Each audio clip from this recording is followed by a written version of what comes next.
আসসালামু আলাইকুম রহমতুল্লাহি ওয়া বারাকাতুহু। চোর ধরুন, চোরকে শায়েস্তা করুন। চুরির মাল ফেরত পেতে কী আমল করবেন আজকে সম্পূর্ণ কিছু আপনাদেরকে বলে দেওয়ার চেষ্টা করবো ইনশাআল্লাহ। আল্লাহ পাক রব্বুল আলামিন পবিত্র কালামুল্লাহ শরীফের মধ্যে 6666 খান আয়াত নাজিল করে দিয়েছেন।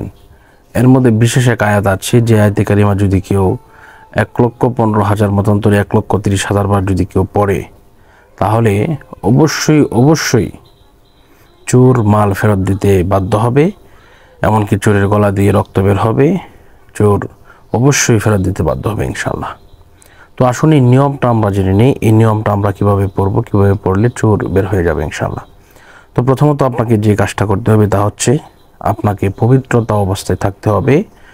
তবে বলে রাখি, আপনাদের এই খতমটা পড়তে অনেকেরই কষ্ট হতে পারে, যেহেতু এটা 1,30,000 বার এক বছর অবস্থায় পড়তে হয়। এর জন্য আপনারা যদি আমাদের স্টুডেন্ট দিয়ে যদি পড়াতে চান ইনশাল্লাহ পড়াতে পারেন। এই নাম্বারে যোগাযোগ করবেন 01643063744।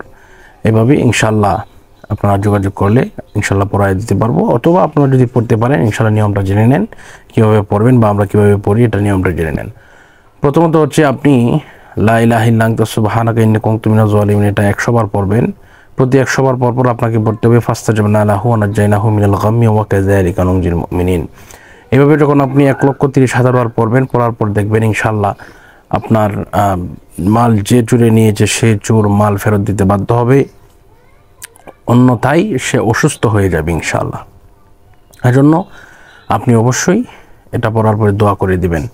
যার মাল হারিয়েছে তার পিতার নাম এবং যে জায়গা থেকে হারিয়েছে সেই জায়গা অনুযায়ী দোয়া করে দিবেন।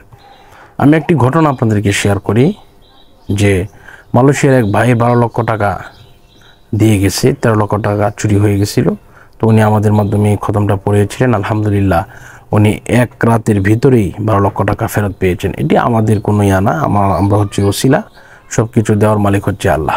তো আল্লাহ পাক আমাদের সকলের মাল ফিরিয়ে দিন, সেই আশা এবং প্রত্যাশা করে আজকের মতো বিদায় নিচ্ছি। আসসালামু আলাইকুম রহমতুল্লাহি ওয়া বারাকাতুহু।